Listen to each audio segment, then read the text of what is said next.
What I wish I knew before marrying her. If only I'd taken the warnings seriously, my life might have been different. But sometimes we dismiss the most crucial advice, thinking we know better. This is my story, a tale of love, ignorance, and the supernatural. That warning wasn't just a mother's concern. When I married an Indian woman, her mother gave me a chilling warning. Don't make her angry or sad for any reason. She's not like any girl. At the time, I thought it was just a cultural quirk, a way for her mother to ensure I treated her daughter well. Little did I know, it was a dire warning rooted in ancient beliefs and supernatural truths. I shrugged it off as typical parental advice. I mean, who wouldn't? We often hear parents giving all sorts of advice to their children and their children's spouses. It seemed like one of those moments. I was in love, and love makes you blind to the oddities around you. I was confident that our love would overcome any obstacle, even the strange warnings from her mother. 3 years passed. Everything seemed normal until that night. Our life together was like any other couple's. We had our ups and downs, but nothing out of the ordinary. We built a life together, shared dreams, and made plans for the future. But then, that fateful night changed everything. Our argument was sharp, and I stormed out without apologizing. It was a trivial matter, something that shouldn't have escalated. But emotions were high, and words were said that couldn't be taken back. I left the house in a fit of anger, thinking I would return later to make amends. Little did I know that argument would be the catalyst for the horrors that followed. The next day, I noticed changes. It started subtly. She was quieter than usual. Her eyes seemed distant. I thought she was still upset about our argument, so I gave her space, thinking she needed time to cool off. But as the days went by, her behavior became increasingly strange. She sat in the kitchen corner, long black hair glowing eerily, staring at the ceiling. It was as if she was in a trance, disconnected from reality. I tried talking to her, no response. Her silence was deafening, and her eyes, once full of life, were now empty and hollow. Over time, she grew stranger. She would wander the house at odd hours, muttering to herself in a language I couldn't understand. Sometimes she'd stand in front of the mirror for hours, as if she was looking at someone else. The woman I married was slipping away, replaced by something I couldn't comprehend. Sometimes, she'd stare at me like she knew my darkest secrets. Her gaze was piercing, as if she could see into my soul. It was unnerving, and I found myself avoiding her eyes. I felt like a stranger in my own home, living with someone I no longer recognized. Other times, she'd appear right behind me, silently watching.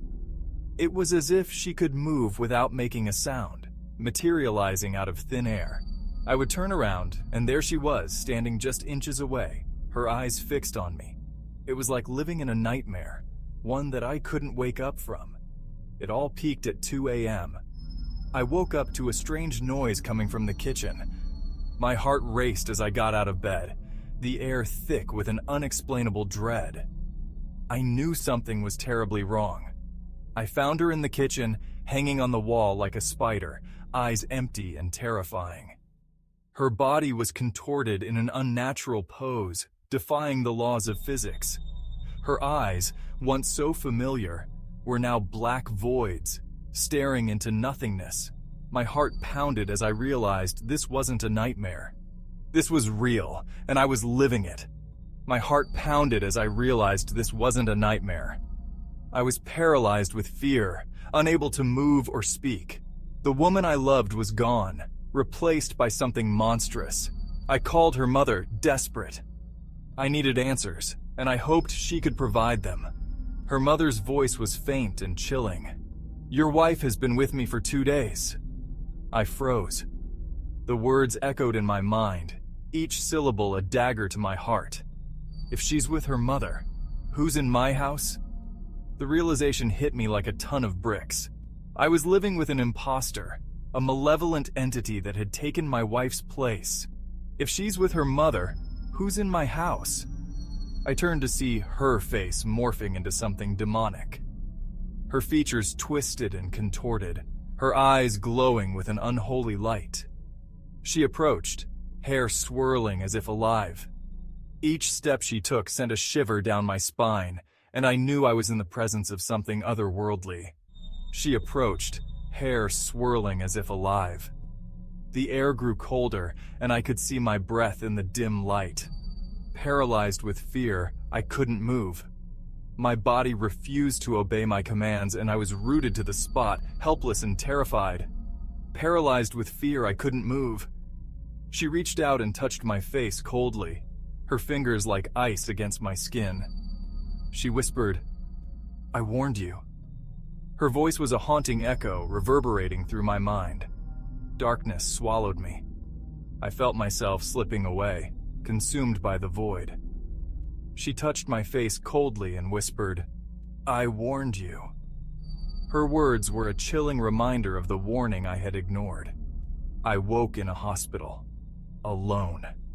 The sterile white walls and the beeping of machines were a stark contrast to the horrors I had experienced. They said I was found unconscious. No one could explain how I ended up there, and I had no answers to give. Darkness swallowed me. I woke in a hospital, alone. The doctors and nurses were kind, but they couldn't understand the terror I had faced. They said I was found unconscious. My mind was a fog, and I struggled to piece together the events that had led me there. They said I was found unconscious. Her mother covered for me, but I knew the truth. She told the authorities that I had suffered a mental breakdown, that the stress of our marriage had taken its toll. But I knew better. I had seen the darkness, and it had seen me. Her mother covered for me, but I knew the truth. Ancient spirits exist, and they don't forgive easily. I had crossed a line, and there was no going back. I left her and that house behind. I packed my bags and walked away from the life we had built together, leaving behind the memories and the nightmares. Ancient spirits exist, and they don't forgive easily. They are bound by ancient laws, and they exact their vengeance without mercy. I left her in that house behind. I couldn't stay there, not after what had happened. The house was a prison, haunted by the spirits that had taken my wife. People think I'm crazy, but I know that warning was real. And I'll never forget. The memories haunt me, a constant reminder of the price I paid for my ignorance. I live in fear, always looking over my shoulder, knowing that the spirits are never far away. This is my story, a cautionary tale of love, loss, and the supernatural. Don't make the same mistake I did. Listen to the warnings, and never underestimate the power of the unknown.